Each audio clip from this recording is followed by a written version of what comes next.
বাংলা সাহিত্যের ভাণ্ডারে ছোট গল্পের একটি বিশেষ জায়গা রয়েছে। আমার প্রিয় কিছু ছোট গল্প নিয়ে আমি রাজর্ষি, আর আপনারা শুনছেন রাজর্ষি উবাচ। আজকে শোনাব সুনীল গঙ্গোপাধ্যায়ের গল্প বেনি লস্করের মুন্ডু। মুর্শিদাবাদ জেলায় চিংড়িপোতা নামে একটা ছোট্ট গ্রাম আছে। সেই গ্রামে ৭-৮টির বেশি পাকা বাড়ি নেই, স্কুল নেই, পোস্ট অফিস নেই।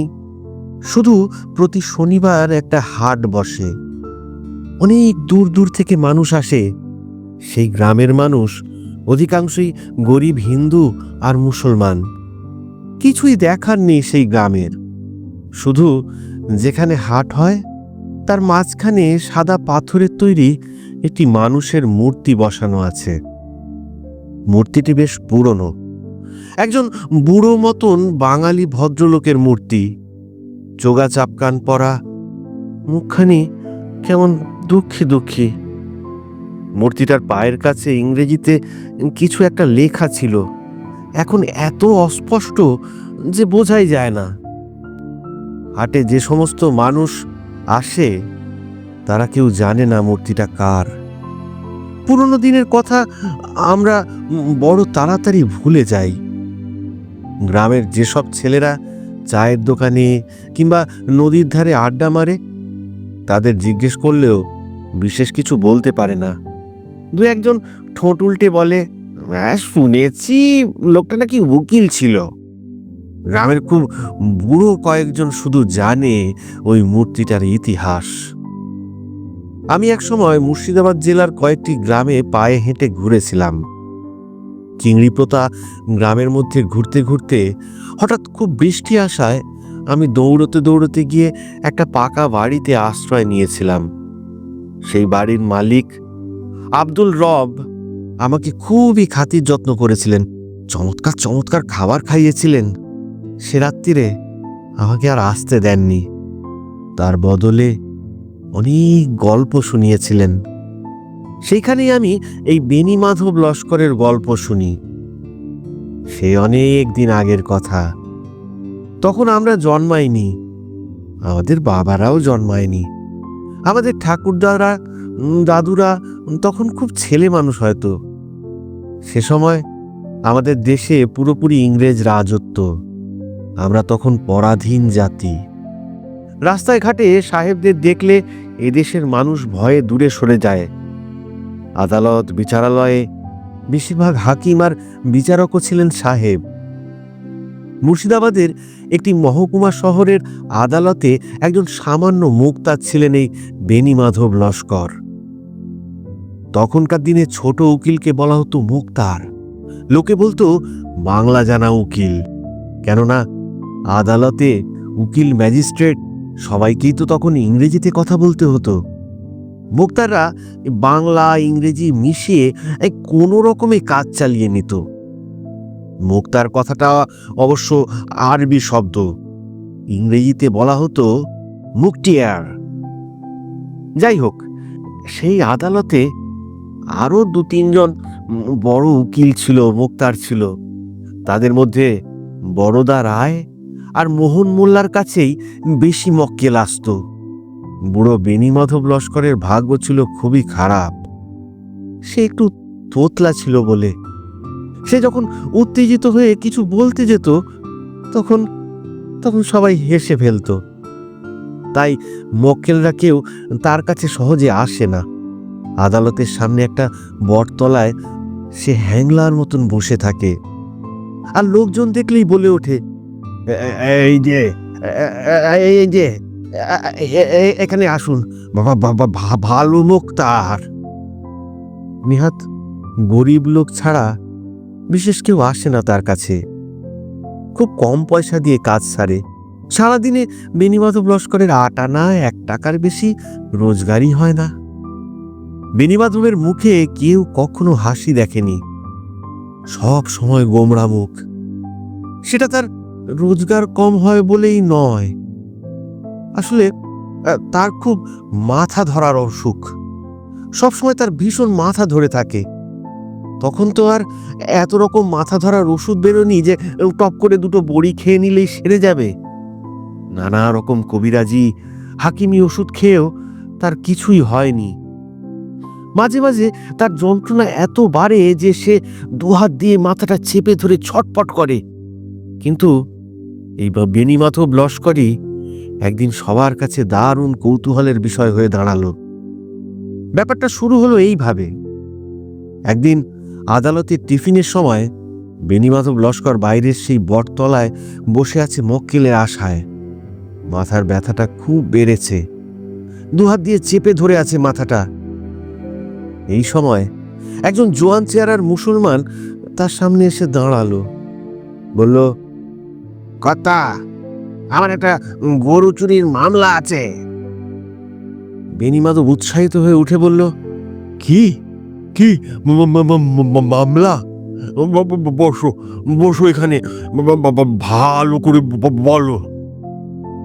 লোকটি বলল, আমার দুধেল গাই মুংলিকে পাচ্ছি না গত দুদিন ধরে। তাহের আলী সেটিকে চুরি করেছে, নিজের গোয়ালে ঢুকিয়ে রেখেছে। গ্রামের আর 5 জন দেখেছে সেটা। বেণীমাধব খাতা পেন্সিল বার করে কিছু লিখতে যাচ্ছিল। হঠাৎ লোকটির চোখের দিকে এক দৃষ্টিতে তাকিয়ে রইল। তার মাথার মধ্যে যেন চিরিক করে উঠল, মুখখানা শুকিয়ে গেল। ভয় পেয়ে বলল, না না না বাপু, আমি তোমার মামলা নিতে পারবো না। লোকটিও অবাক হয়ে বলল, কেন? আগে টাকা দিতে হবে। এই যে টাকা এনেছি। লোকটি তার কোমর থেকে একটা রূপোর টাকা বার করলেন। বেণীমাধব সেটা ছুঁয়েও দেখলো না। জিজ্ঞেস করলো, তোমার নাম কি রতবালি? হ্যাঁ। তোমার গায়ের নাম কি পলাশ ধুবি? হ্যাঁ। আমি আমি বাবু তোমার মামলা নিতে পারবো না, তুমি বাড়ি যাও।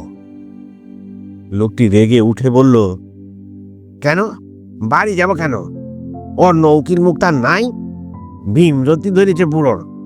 আমার গরু চুরি গেছে, আমি তার জন্য মামলা করতে পারবো না।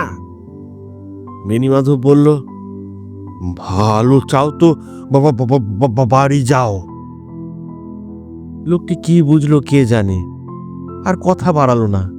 পিছন ফিরে হন হন করে হাঁটতে হাঁটতে রাস্তা দিয়ে চলে গেল। আশেপাশে 2-1 উকিল মোক্তার ব্যাপারটা লক্ষ্য করেছিল।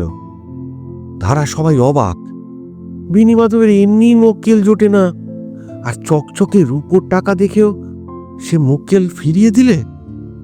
মোহন মোল্লা এসে জিজ্ঞেস করলো, কি হে বেণীবাবু, লোকটাকে একেবারে তাড়িয়েই দিলে, ব্যাপারটা কি? বেণীমাধব বলল, লোকটা ভালো না। কেন, আগে থেকে চিনতেন লোকটাকে? না।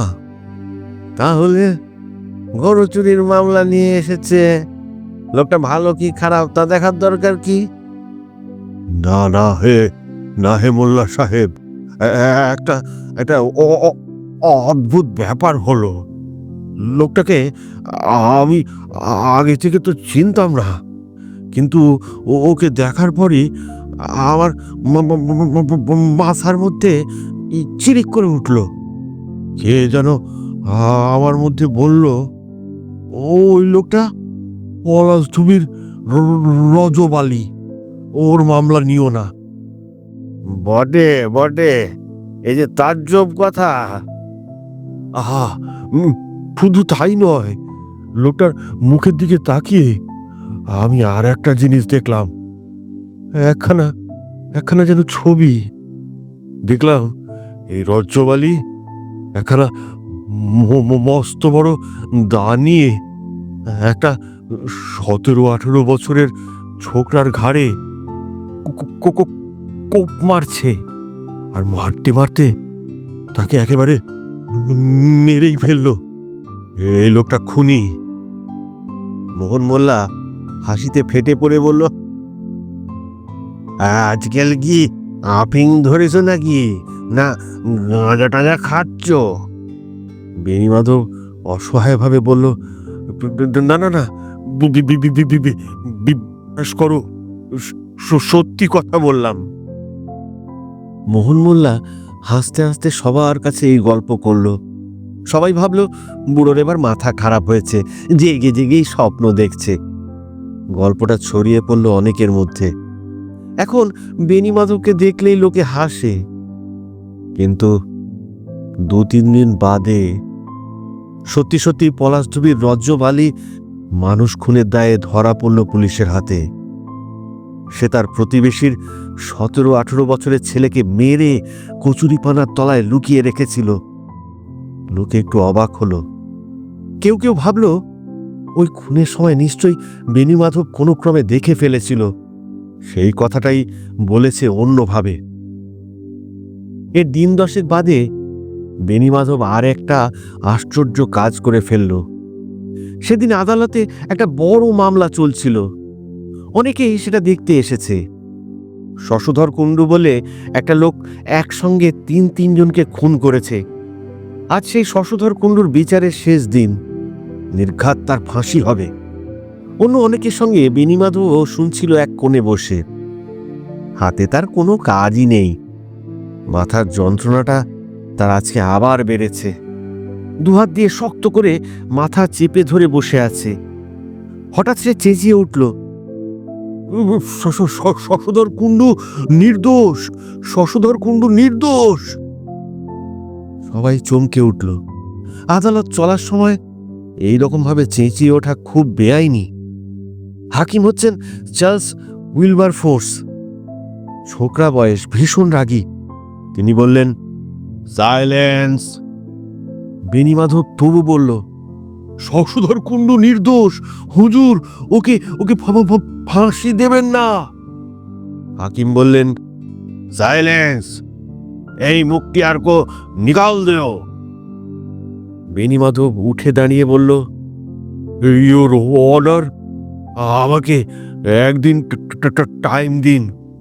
আমি জানি ও খুন করেনি। Shashadhar Kundu not guilty, your honour. তারপর সে দৌড়ে আসামির কাছে এসে বলল, তুমি আর একদিন সময় চাও, আমি তোমাকে বাঁচিয়ে দেব। খুন করেছে পুলিন সরকার। কি কি ঠিক কিনা? খুব হৈ হৈ হয়েছিল সেদিন। বেণীমাধব বলেছিল, শশধর কুণ্ডুর বন্ধু পুলিন সরকারি খুনগুলো করে বন্ধুর ঘাড়ে দোষ চাপিয়েছে। পুলিন সরকারের বাড়ির উঠোনে গাঁদা ফুল গাছ তলায় মাটি খুঁড়লে রক্তমাখা ছুরি আর গয়নাপত্র সব পাওয়া যাবে। আর সব ঠিকঠাক মিলেও গেল। সেই মামলায় খুব নাম ছড়িয়ে গেল বেণীমাধবের। সবার মুখে মুখে তার নাম, তার কথা। বরদা রায় আর মোহন মোল্লার খুব হিংসে হলো। লোকেরা এখন মামলার জন্য বেণীমাধব লস্করের কাছেই আসে, কিন্তু বেণীমাধব সব মামলা নেয় না। আসামির মুখের দিকে এক দৃষ্টে তাকিয়ে থাকে অনেকক্ষণ। দুহাতে নিজের মাথা চেপে ধরে, এদিকে ওদিকে ঝাঁকায়।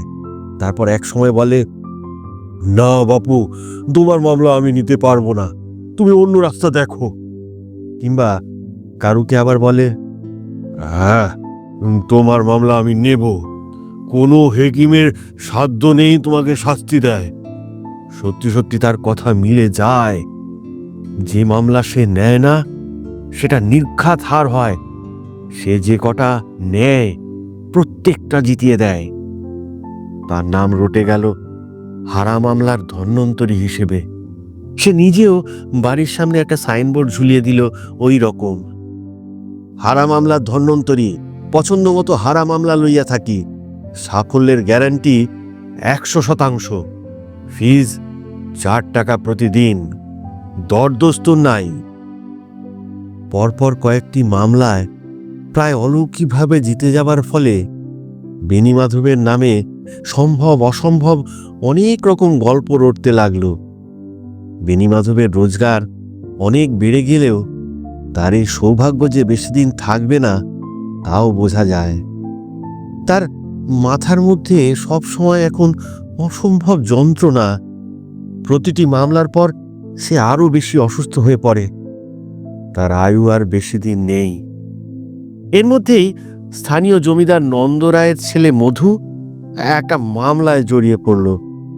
প্রজাদের সঙ্গে ঝগড়া বিবাদের সময় হঠাৎ গুলি চলে, 4 জন গরিব প্রজা মারা যায়।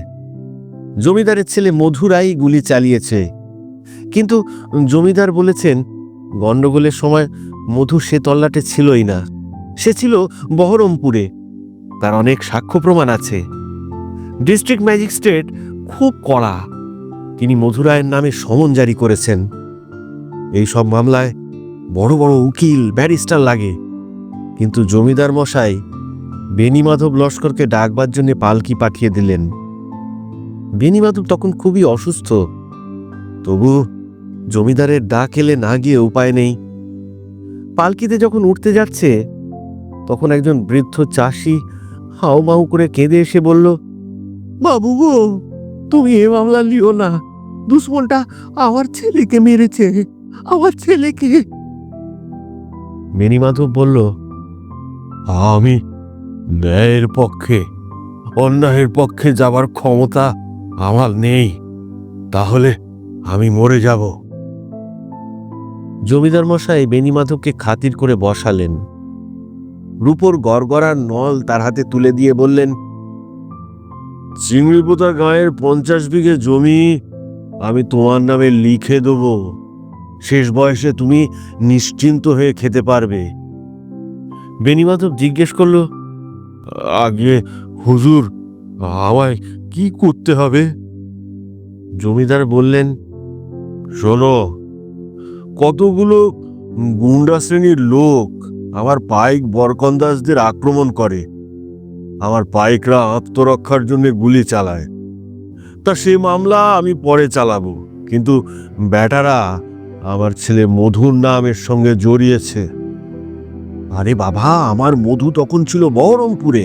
সেখানকার 14 জন লোক, তার মধ্যে 2 জন মাস্টার, 2 জন উকিল, এমনকি একজন পুলিশের লোকও আছে। তারা হলফ করে সাক্ষী দেবে।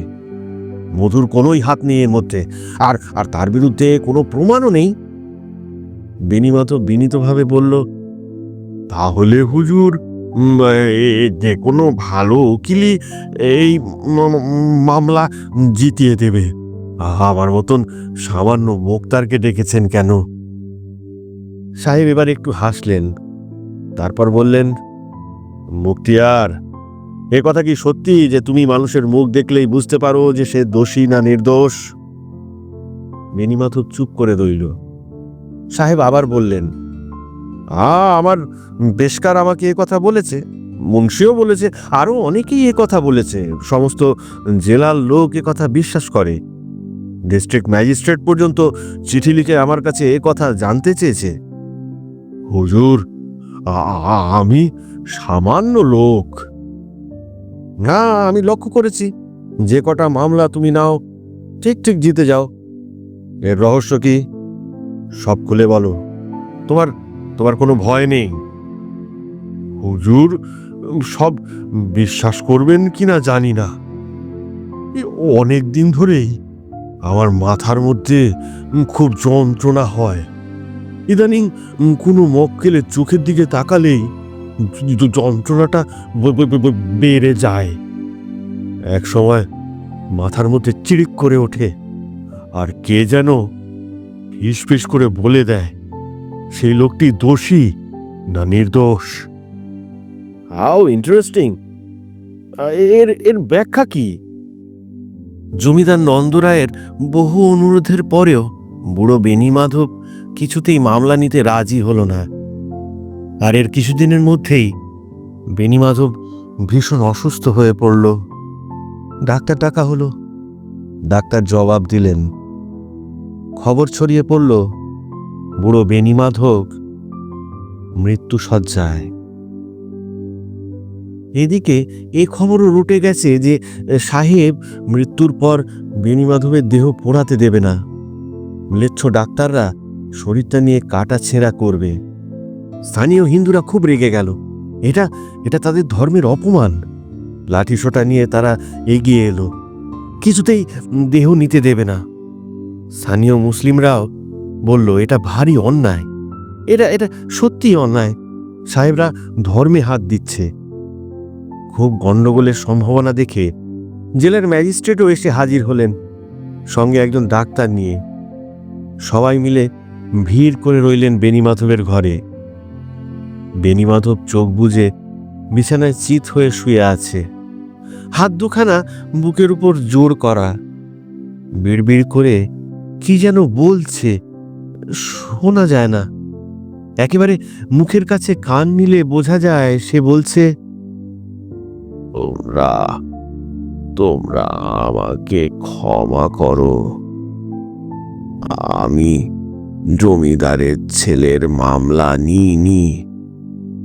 আমি কখনো অন্যায়ের পক্ষ সমর্থন করিনি, কখনো করিনি।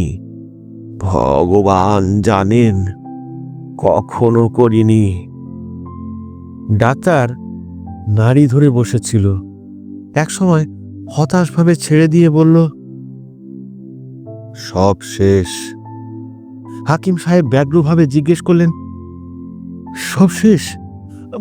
ভালো করে দেখো। ডাক্তার আবার পরীক্ষা করে বললেন, না, দেহে প্রাণ নেই। হাকিম তখন বেণীমাধবের আত্মীয় স্বজনকে বললেন, আপনাদের ধার্মিক কাজ যা আছে সেরে নিন। আমি এই ডেড বডি নিয়ে যাব, বরফে ঢেকে রাখতে হবে। ম্যাজিস্ট্রেট সাহেব বললেন, চার্লস, কাজটা কি ঠিক হবে? বেণীমাধবের ছেলে বললেন, আমরা আমরা কিছুতেই দেহ নিয়ে যেতে দেব না। হাকিম তেজের সঙ্গে বললেন, আমি নিয়ে যাবই। মুখতিয়ারের সঙ্গে আমার এ সম্পর্কে কথা হয়েছিল, ওর আপত্তি ছিল না। ঘরের মধ্যে একটা হইচই পড়ে গেল। কারোর কথাই শোনা যায় না। মেয়েরা কান্নাকাটি করছে আর পুরুষরা চেঁচাচ্ছে। এই সময় বেণীমাধবের আবার চোখ খুলে গেল। ঘরে সবাই আঁতকে উঠল। ডাক্তার বলল, ভাইজোব, ভাইজোব। বেণীমাধব তীব্র চোখে তাকালো শুধু হাকিম সাহেবের দিকে। অন্যরকম গলার আওয়াজে বেশ জোরে বলে উঠল, সাহেব, তুমি বাড়ি চলে যাও। ঘরের মধ্যে থেকে অনেকে ভয় পেয়ে পালিয়ে গেল। একজন মহিলা অজ্ঞান হয়ে পড়ল, কিন্তু হাকিম সাহেব একটুও ভয় পেল না। কাছে এগিয়ে এসে বলল, মুখতিয়ার, মুখতিয়ার, তুমি বেঁচে আছো? বেণীমাধব বলল, সাহেব, তুমি এক্ষুনি বাড়ি চলে যাও, একটুও দেরি করো না। তোমার বাড়ির দারোয়ান মারা গেছে। তোমার ছেলে আর বউ, তাদের খুব বিপদ, শিগগির যাও। হাকিম সাহেব আর একটু দেরি করলেন না, দৌড়ে বাইরে চলে এলেন। তার ঘোড়া দাঁড় করানোই ছিল। সেই গভীর রাত্রে ঘোড়া ছুটিয়ে চলে গেলেন বাড়ির দিকে। অন্যরাও গেল পিছন পিছন। একটু পরেই পরপর বন্দুকের শব্দ শোনা গেল। ততক্ষণে বেণীমাধব আবার মরে কাঠ, সমস্ত শরীর ঠান্ডা। সেই রাত্রিরে হাকিম সাহেবের বাড়িতে ডাকাত পড়েছিল। ডাকাতরা বাড়ির দরওয়ানকে মেরে ফেলে বাংলোর ভিতরে ঢুকে পড়ে মেম সাহেবকে আক্রমণ করতে যায়। মেম সাহেব তার ছেলেকে নিয়ে একটা ঘরে ঢুকে দরজা আটকে দিয়েছিল। ডাকাতরা দুমদাম শব্দে দরজা ভাঙার চেষ্টা করছে। সেই সময় হাকিম সাহেব এসে পড়লেন। আর একটু দেরি হলে বউ আর বাচ্চাকে বাঁচানো যেত না। একজন ডাকাত মরল, আর দুজন ডাকাত ধরা পড়ে গেল। হাকিম সাহেব বেণীমাধব লস্করের দেহ কাটাছেঁড়া করে দেখতে আর চাননি।